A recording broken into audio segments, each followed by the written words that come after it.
जब मैं विजय उत्सव कह रहा हूं तो 140 करोड़ भारतीयों की एकता, इच्छा शक्ति, उसके एक अप्रतिम जीत का विजय उत्सव की बात करता हूं। आदरणीय अध्यक्ष जी, मैं इसी विजय भाव से इस सदन में भारत का पक्ष रखने के लिए खड़ा हुआ।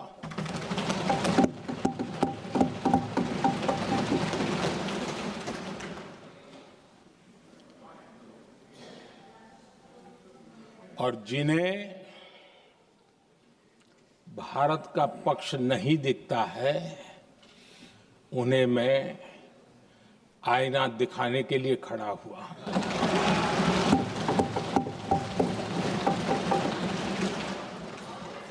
आदरणीय अध्यक्ष जी, मैं 140 करोड़ देशवासियों की भावनाओं में अपना स्वर मिलाने के लिए उपस्थित हुआ हूं।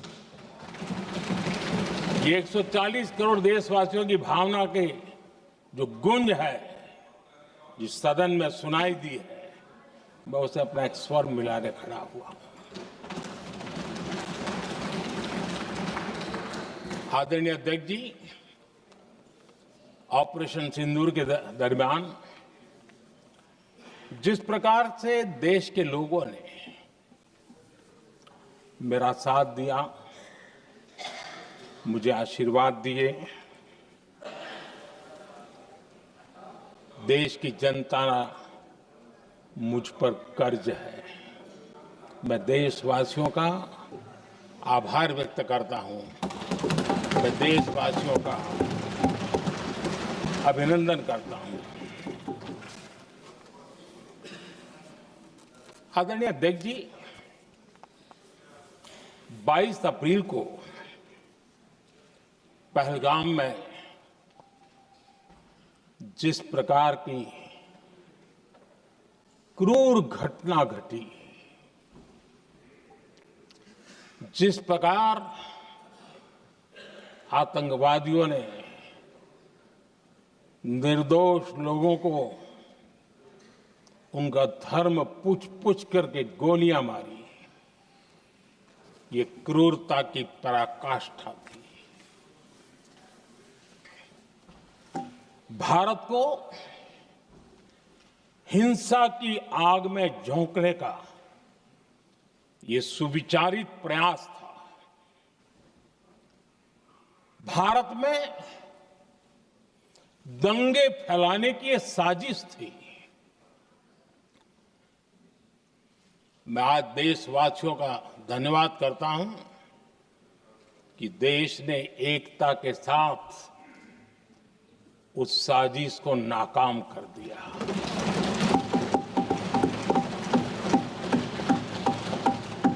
आदरणीय अध्यक्ष जी, 22 अप्रैल के बाद मैंने एक सार्वजनिक रूप से, और विश्व को समझ में आए इसलिए कुछ अंग्रेजी में भी वाक्यों का प्रयोग किया था, और मैंने कहा था ये हमारा संकल्प है, हम आतंकियों को मिट्टी में मिला देंगे।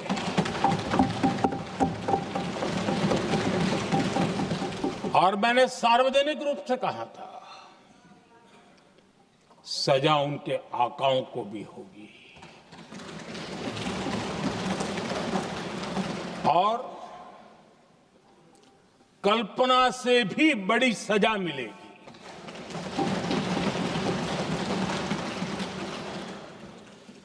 22 अप्रैल को मैं विदेश था।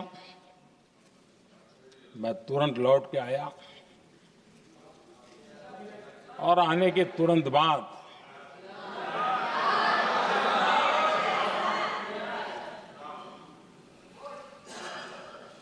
मैंने एक बैठक बुलाई,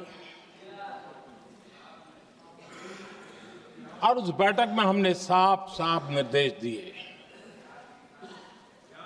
कि आतंकवाद को करारा जवाब देना होगा और ये हमारा राष्ट्रीय संकल्प है। आदरणीय अध्यक्ष जी, हमें हमारे सैन्य बलों की क्षमता पर पूरा विश्वास है,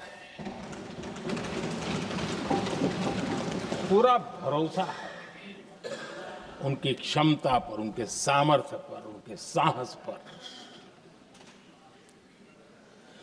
सेना को कार्रवाई की खुली छूट दे दी गई और यह भी कहा गया कि सेना तय करें कब, कहां, कैसे, किस प्रकार से।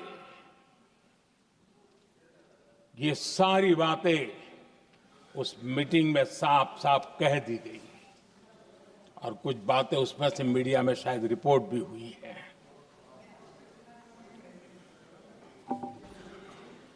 हमें गर्व है आतंकियों को वो सजा दी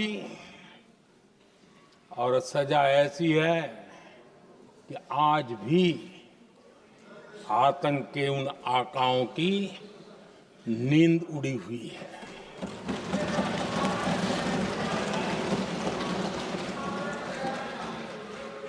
आदरणीय अध्यक्ष जी, मैं हमारी सेना की सफलता के उससे जुड़े भारत के उस पक्ष को सदन के माध्यम से देशवासियों के सामने रखना चाहता हूं। पहला पक्ष, पहलगाम हमले के बाद से ही पाकिस्तानी सेना को अंदाजा लग चुका था कि भारत कोई बड़ी कार्रवाई करेगा। उनके तरफ से न्यूक्लियर की धमकियों के भी बयान आना शुरू हो चुके थे।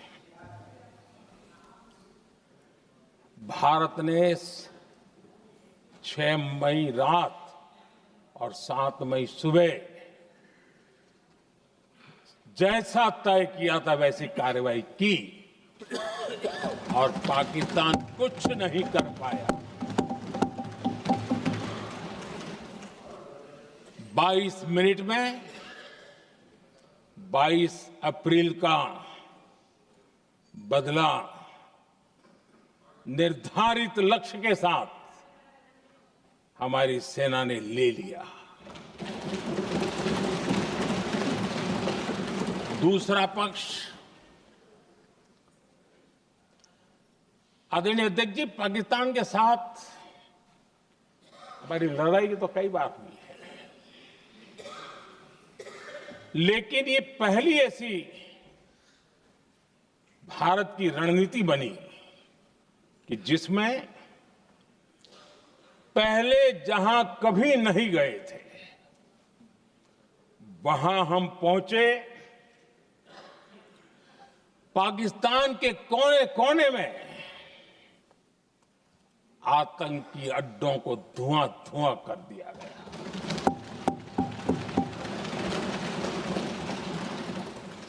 आतंक के गढ़ कोई सोच नहीं सकता कि वहां तक कोई जा सकता है। बहावलपुर और मुर्ग के उसको भी जमीन दोस्त कर दिया गया। आदरणीय अध्यक्ष जी, हमारे सेनाओं ने आतंकी अड्डों को तबाह कर दिया। तीसरा पक्ष, पाकिस्तान की न्यूक्लियर धमकी को हमने झूठा साबित कर दिया।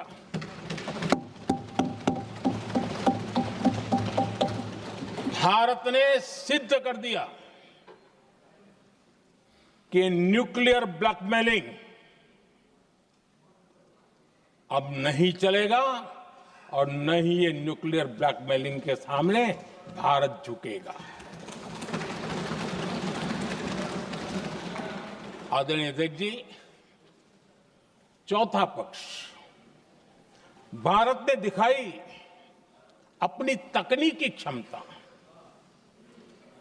पाकिस्तान के सीने पर सटीक प्रहार किया।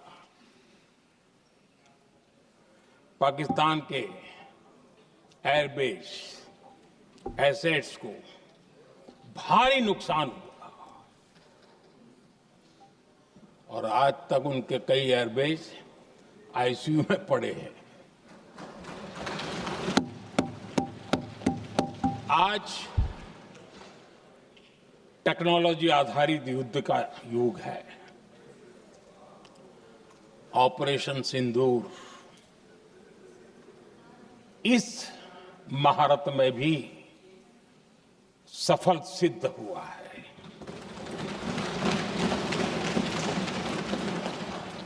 अगर पिछले 10 साल में जो हमने तैयारियां की हैं वो न की होती तो इस तकनीक के युग में हमारा कितना नुकसान हो सकता था, इसका हम अंदाज लगा सकते हैं। पांचवा पक्ष,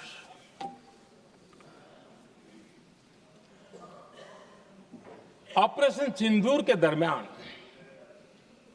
पहली बार हुआ जब आत्मनिर्भर भारत की ताकत को दुनिया ने पहचाना। Made in India drone, made in India missile ने पाकिस्तान के हथियारों की पोल खोल करके रख दी।